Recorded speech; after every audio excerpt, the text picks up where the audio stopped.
I'd like to share with you for just 2 minutes only some images, a cross-section of my work to the beauty. I don't know why National Geographic has done this. They've never done this before, but they're allowing me to show you a few images from a coverage that I've just completed that is not published yet. National Geographic doesn't do this, so I'm very excited to be able to share this with you. And what these images are, you'll see them at the start of the slideshow. There's only about 4 images, but it's of a little bear that lives in the Great Bear Rainforest. It's pure white, but it's not a polar bear. It's a spirit bear or a Kermode bear. There are only 200 of these bears left. They're more rare than the panda bear. And I sat there on the river for 2 months without seeing one. I thought, you know, my career's over. I proposed this stupid story to National Geographic. What in the heck was I thinking? So I had 2 months to sit there and figure out different ways of what I was going to do in my next life after I was a photographer, because they were going to fire me. Because National Geographic's a magazine. They remind us all the time. They publish pictures, not excuses.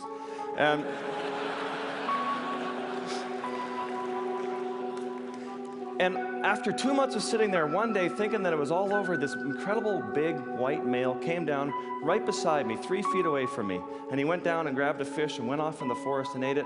And then I spent the entire day living my childhood dream of walking around with this bear through the forest. He went through this old growth forest and sat up beside this 400-year-old culturally modified tree and went to sleep. And I actually got to sleep from within 3 feet of him and just in the forest and photograph him. So I'm very excited to be able to show you those images and a cross-section of my work that I've done in the polar regions. Please enjoy.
Thank you very much.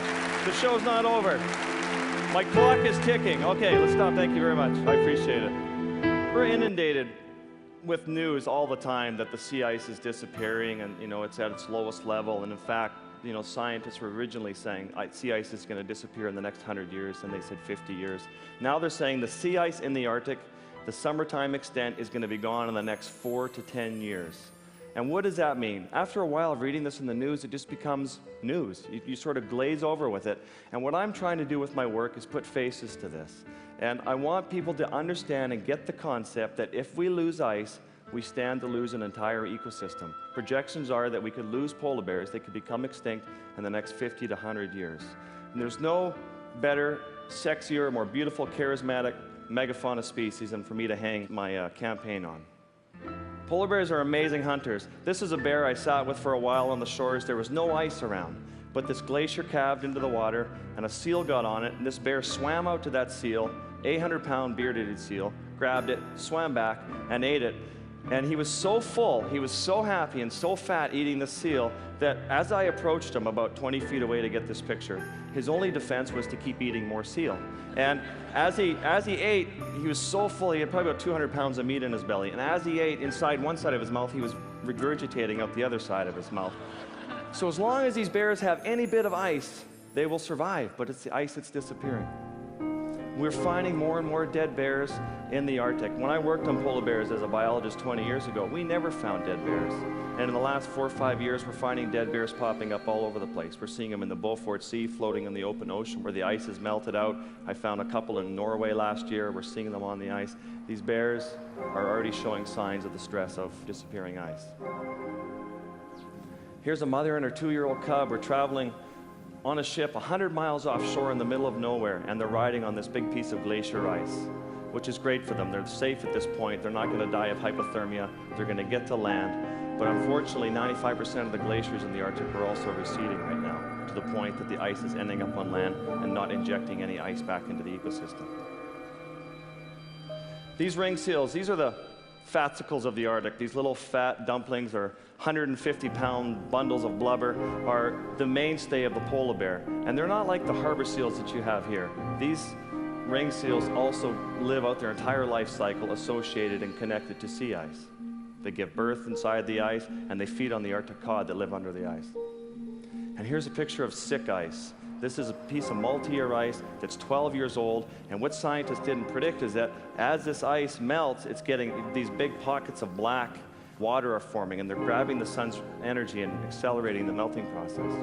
And here we are diving in the Beaufort Sea. The visibility is 600 feet. We're on our safety lines. The ice is moving all over the place. I wish I could spend half an hour telling you about how we almost died on this dive, but what's important in this picture is that you have a piece of multi-year ice, that big chunk of ice up in the corner. In that one single piece of ice, you have 300 species of microorganisms.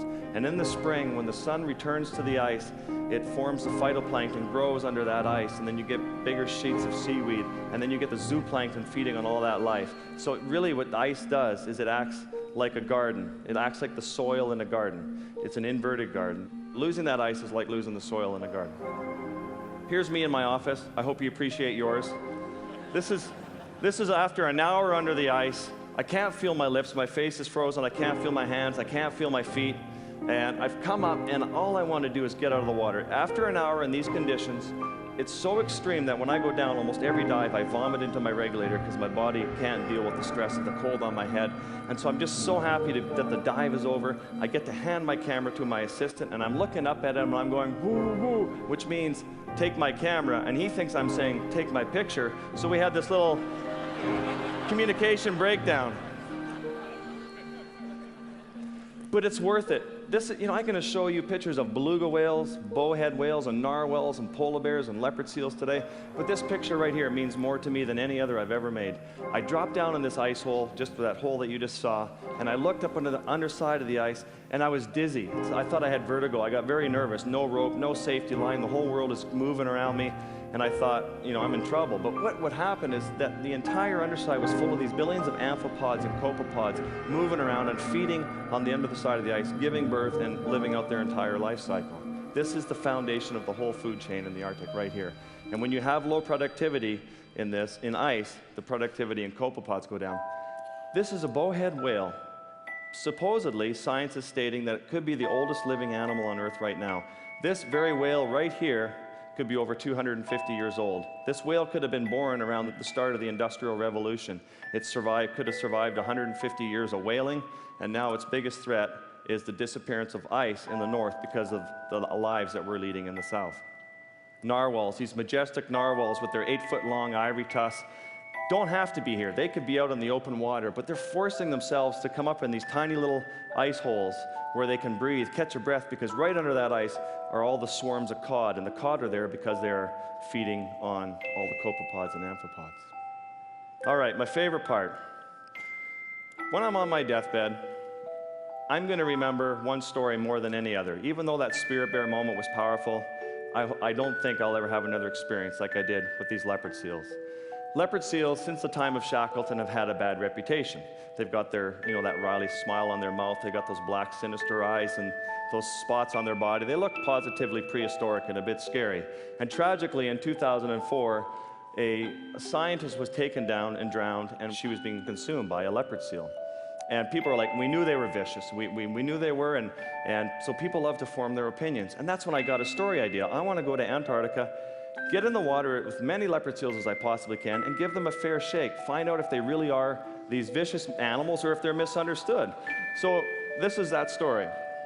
Oh, and they also happen to eat happy feet. And as a species, as humans, we like to say, oh, penguins are really cute, therefore, leopard seals eat them, and so leopard seals are ugly and bad. It doesn't work that way. The penguin doesn't know it's cute, and the leopard seal doesn't know it's kind of big and monstrous. This is just the food chain unfolding.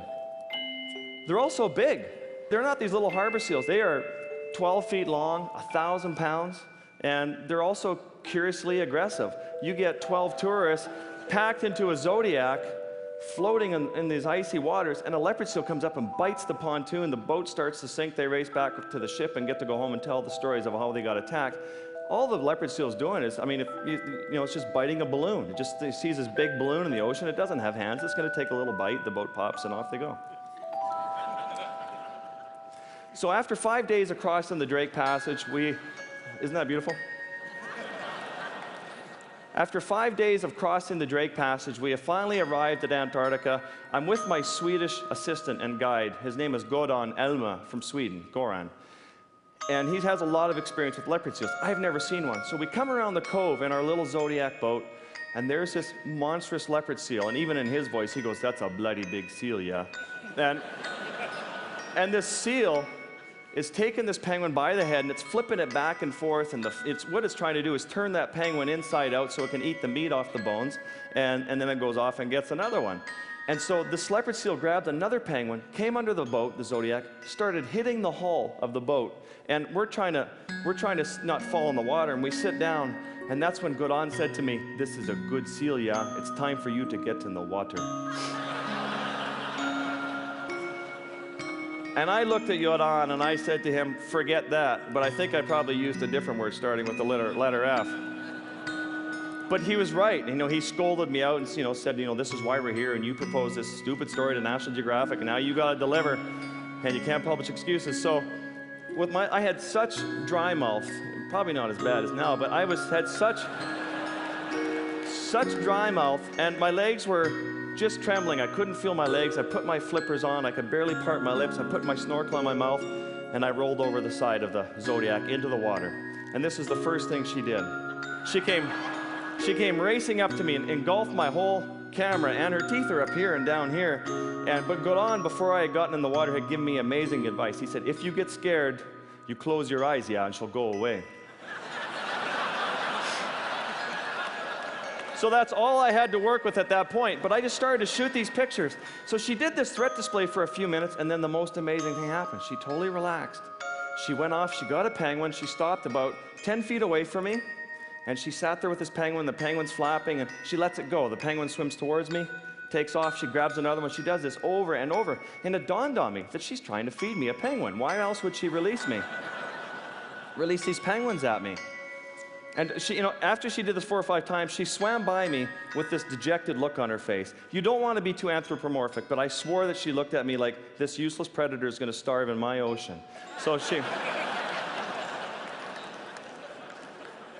realizing I couldn't catch swimming penguins, she'd get these other penguins and bring them slowly towards me, bobbing like this, and she'd let them go. This didn't work. I was laughing so hard and so emotional that my mask was flooding because I was crying underwater just because it was so amazing.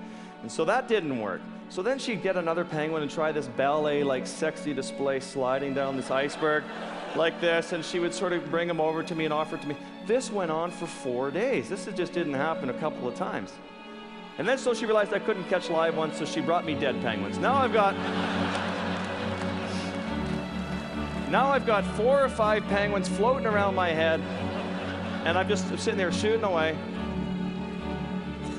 And she would often stop and have this dejected look on her face and like, are you for real? Because she can't believe that I can't eat this penguin. Because in her world, you're either breeding or you're eating, and I'm not breeding, so. And then that wasn't enough. She started to flip penguins onto my head. She was trying to force feed me. She's pushing me around. She's trying to force feed my camera, which is every photographer's dream. And she would get frustrated. She'd blow bubbles in my face. She would, I think let me know that I was going to starve. But yet she didn't stop. She would not stop trying to feed me penguins. And on the last day with this female, where I thought I had pushed her too far, I got nervous because she came up to me. She rolled over on her back, and she did this deep guttural jackhammer sound, this and I thought, she's about to bite. She's about to let me know she's too frustrated with me. What had happened was another seal had snuck in behind me, and she did that threat display. She chased that big seal away, went and got its penguin, and brought it to me.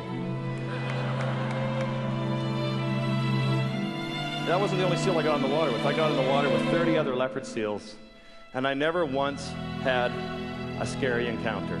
They're the most remarkable animals I've ever worked with, and same with polar bears. And just like the polar bears, these animals depend on an icy environment. And I get emotional, sorry.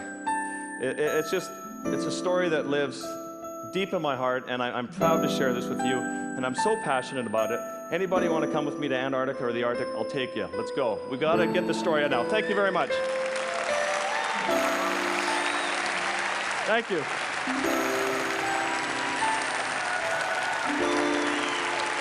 Thank you.